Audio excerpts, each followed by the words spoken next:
Welcome to Matters Rising Podcast, and this is Yugoslavia. With me, I have Belu SE. So we're here to talk about the round of 32. I see the odds for this World Cup stage. So we're here to analyze the round of 32. As you can see, the charts are here. So, Mr. Belu, what do you think about this World Cup round of 32? Quite well. Yeah, this is where we separate the men from the boys, and I love the matchups I'm seeing and from each bracket. So it promises to be a very, very, very interesting matchup all through the round of 32. And we just want to see a whole lot of very beautiful football games being played, and also I am in awe of what is going to happen, and I can't wait to start watching the round of 32 games right from Brazil versus Japan, which is happening later this evening. So I'm also in awe and I'm anticipating what will happen. Okay. So far, so good. The group stage, who has been your best player and the best match for group stage? For the group stage, my best player so far has been Lionel Messi. Actually, no. For a 39-year-old to consistently be on top of his game, and at least he has scored. Argentina has scored 8 goals. No, is it 8 goals? Yeah, 8 goals, and he has scored 6 goals, and he's still there, still being the leader, still pushing the team to go forward. So he's actually the best player. He's the current highest goal scorer at the World Cup. So he's currently my best player, followed by Kylian Mbappe.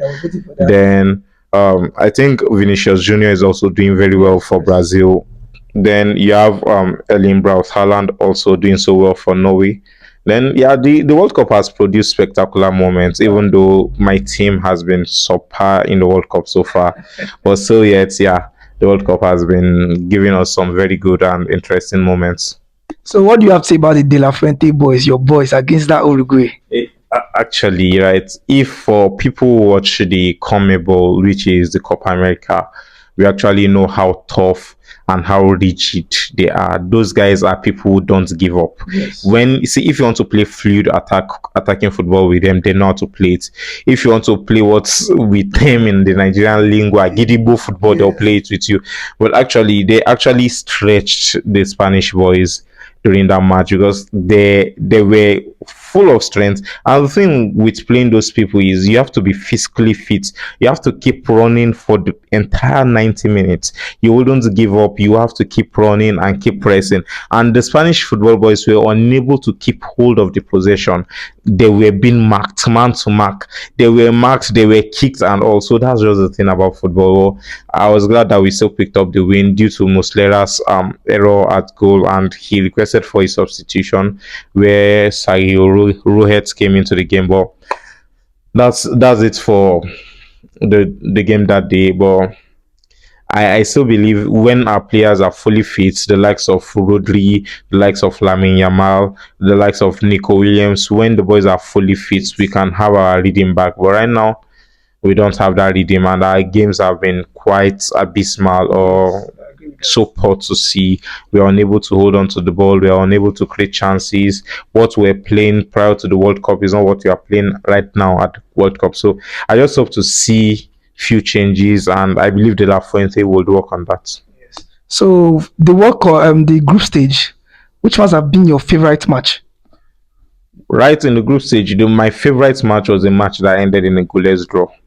I would say the Portugal versus Colombia match. That was a match for ages. And the reason is the Colombia boys were eagerly playing. They were playing. Like there was this fast transition right from the defense to the attack. There was this way they were moving their ball. I think people were putting much more of their focus on James Rodriguez, and they were ignoring 3 players. There was John Arias. There was people were focusing on Luis Diaz to create magic. There was John Arias. There was Sergio Arias that played right back. There was this guy, is it Traqueta? He played midfield. He has this tattoo on him. Then there is there was this other guy. I don't want to talk about Davis Sanchez. He actually had a good game. But you see the left back that played for Colombia, those guys are quite good. There was this way they could easily play out when you're coming to mark them, they could easily play you out and form a triangular um sign. And I'm saying triangular sign. There was this triangular way of, Yeah, tactics. yeah, Yes. of passing the ball and moving out of press, and they were press resistant. John Arias was moving the ball. There was this time John Arias had to move the ball, and when it was during the second half, what's his name? Joao Neves had to be substituted Yes, because in. He mm, had to be brought in, and when Joao Neves was brought in, you could still see that okay, for the first 5 minutes when he came in, yeah, for instance, those transitions were stopped, but later on, Colombia still found their way again and they kept pressing. So that game was very interesting, even with the fact that I had a lot of rubbish that night when I went to watch that football. But that was a very interesting match, and that was for me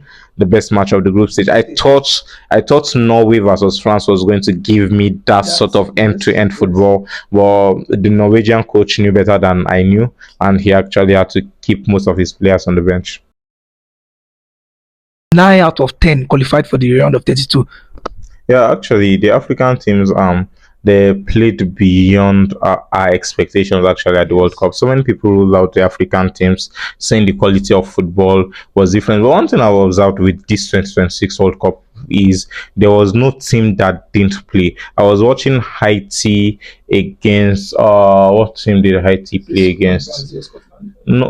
No, no. There was this last match that Haiti played before they left the World Cup. I've forgotten the country Haiti played against, and Haiti were playing so beautifully well. They played very sweet Oh, it was football. Morocco. Yeah, it was Yeah, Morocco. Morocco, Yes. and they played so well. You could see their transition and everything. I was like, but so far so good. Haiti is not an African team.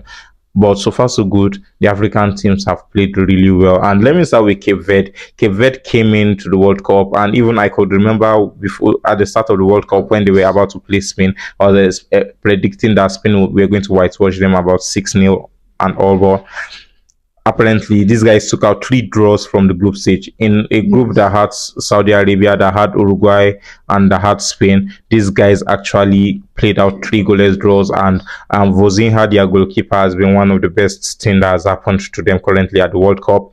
The Ivory Coast national team has also been playing well, even though they had a piss poor performance in their first game, but towards the last 2 games they picked up. Ghana also tried. Ghana played a goalless draw with England, with the English national team. I can remember seeing a tweet where Harry Kane was referring to them as these teams, and because he was frustrated with the type of low block they played. Yes. Morocco has been playing beautifully well.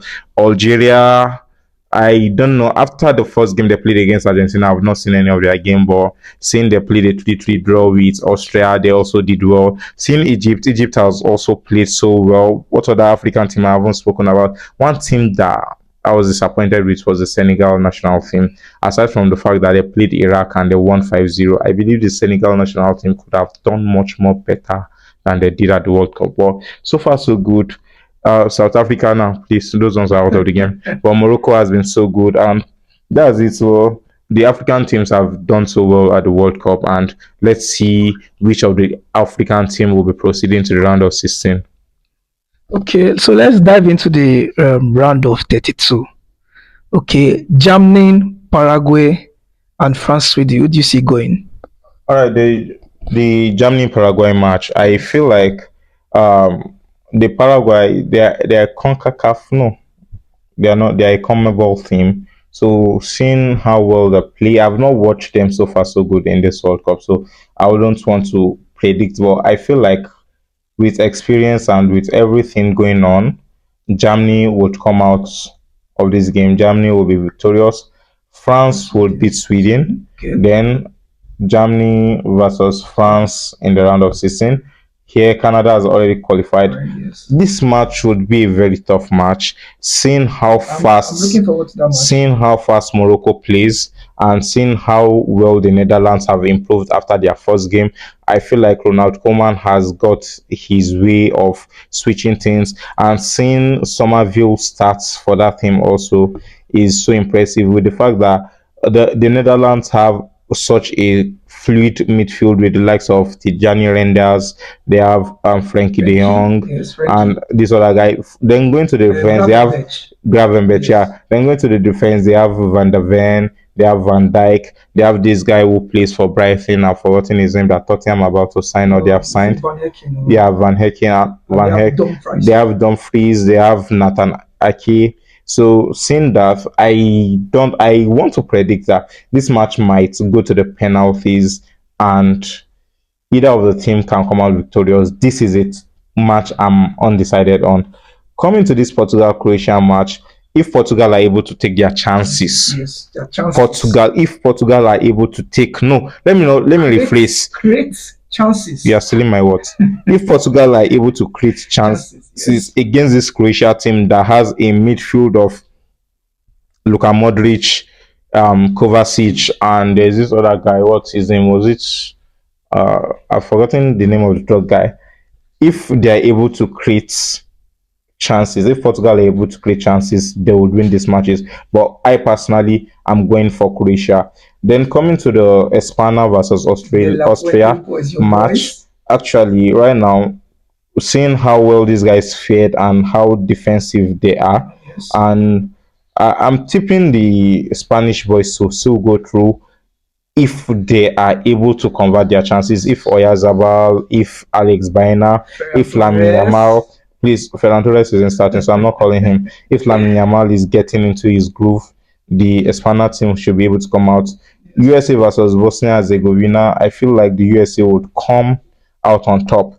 Now, this match between Belgium and Senegal, I feel like if Kevin De Bruyne is on top of his game Yeah. and Thibaut Courtois is on top of his game, they should be able to beat Papetio's man. But the Yes, thing is, Papetio's man will be able to turn around this match if Papetio is able to take critical decisions and yes. play players he ought to play. The likes of Mbaye, the likes of Ndiaye, Yeah, and and they should Papa start the Gay. match. And Yes, Papagaye, yes, the Papa likes Gay. of Malaksa, Ismail Assar, if they are able to start the match with Sadio Mane being in that attack, please, I don't want to see Nicolas Jackson. They Yes, should be yes, able to do yes. something. So coming to this place, Germany versus France, I feel like Germany would come to the quarterfinals. Here, if either of these team qualify, one of them will get to the quarterfinals also.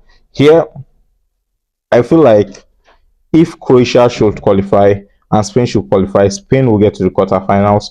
If Portugal should qualify, Spain should qualify, Spain will still get to the quarterfinals. Wow. Here, I feel like if US should qualify and either of these teams qualify, Belgium. Pochettino's boys are playing so well. I like They are playing so well. unbelievably. Pochettino has really transformed Yes. the team. So, but if Belgium are qualifying, I can still tip the US to go further ahead of Belgium. Wow. So coming to this match, a match I would likely Yes. want to see, Brazil versus Japan. I feel like this match is going into the penalties. Because This Japan match are is very, very yeah, stubborn. this match is going to the penalties, and either of the two teams should come out on top. For the Ivory Coast versus Norway, Norway would come out on top. Mexico, Ecuador, such would be such a CONCACAF versus CONMEBOL. I have watched Ecuador against they lost a whole lot of chances. Yes. Mexico doesn't create a lot of chances, but they take their chances when they create them. Yes. So I feel like Mexico would, but Ecuador also has the players and they have the squad mentality. This is the first time they are getting to the round of 16 in the World Cup. So they might still want to make more history. Mexico might still be banking on the fact that they have home support. But I'm tipping Ecuador for the win. England versus DR Congo. I'm tipping England for the win. Argentina versus Cape Verde. I'm tipping Argentina for the Definitely, win. definitely. Australia versus Egypt. I'm tipping Egypt, but Australia might still spring up surprises. But I'm still tipping Egypt for the win. Switzerland versus Algeria. Algeria. I'm tipping Switzerland for the win. Colombia versus Ghana. I'm tipping Colombia for the win. Then Colombia should get to the quarterfinals. Argentina should get to the quarterfinals. Then here, I feel like England will get to the Yes. quarterfinals. Either of this team. Now, a dark Yes. horse in this World Cup is still the Norwegian team. Yes, So I feel like Brazil, Norway should face off with what I saw the Norwegian team play against France, with most of their star players not playing that match, Yes. I feel like they can still be able to take the game to the Brazilian national team, except if Neymar Jr. is so fit and there's a way that he can influence the game. But I'll tip Norway to get to the quarterfinals. Thank you very much. So going into this um, round of 32. Which player do you feel is going to bust your brain in this round of 32? I know for sure Messi against Cape Verde, but let's leave Messi. Let's just leave Messi out. Which player do you feel is going to like be the talk of this round of 32? All right, let me start from the French team. We saw what Osman Dembele did during their match against, but I still feel like Kylian Mbappe will still be one star man we should talk about. Kai Havertz is barely mentioned in this team, but right now, I think people have not seen yet what Felix Mecha is doing in the German national team, and people have not actually observed what Jamal Musiala is actually doing in that team. So I feel like Kai Havertz, Felix Mecha, Kai Havertz, Kai Havertz, Felix Mecha, Jamal Musiala. Those are three players we should look forward to.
Thank you for your time, Bello SC.